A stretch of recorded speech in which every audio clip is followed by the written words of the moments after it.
नमस्कार. आमच्या इथं एक तक्रारदार म्हणून एक लेडीज आली होती. तिने आमच्याकडे तक्रार केली होती, काय त्यांचे पती पत्नीचे वाद आहे. तर त्याच्यावर आम्ही 3-4 वेळेस त्यांची काउन्सलिंग केली. आता त्या काउन्सलिंगचा अनुभव त्यांच्या तोंडूनच ऐका तुम्ही. हो, मी भरोसा सेलमध्ये कंप्लेंट केली होती. मिस्टरांबाबत थोडीशी गैरसमज निर्माण झाले. म्हणजे आमच्यात थोडंसं आर्थिक प्रॉब्लेम होता, त्यामुळे आम्ही थोडंसं डिस्टर्ब झालो होतो दोघं पण. त्यामुळे थोडंसं प्रॉब्लेम होते. ते आता आमच्यात भरोसा सेलमध्ये आल्यामुळं ते काउन्सिलिंग केली. ते मॅडमने व्यवस्थित आम्हाला समजून सांगितलं.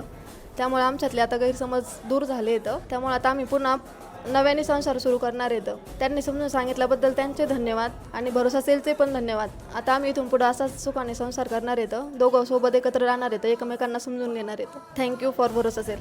थँक्यू भरोसा सेल. इथं भरोसा सेलला मी जेव्हा आलो त्या टायमिंगला मला कळलं का म्हणजे आमच्या दोघांमध्ये काय प्रॉब्लेम आहेत, काय नाही, दोघांमध्ये काय गैरसमज होत होते. तर ते आमचे मॅडमनी काउन्सिलिंग करून आमचं सगळं क्लिअर केलं. तर इथून पुढं आम्ही आमचा संसार एकदम व्यवस्थित करू. थँक्यू भरोसा सेल.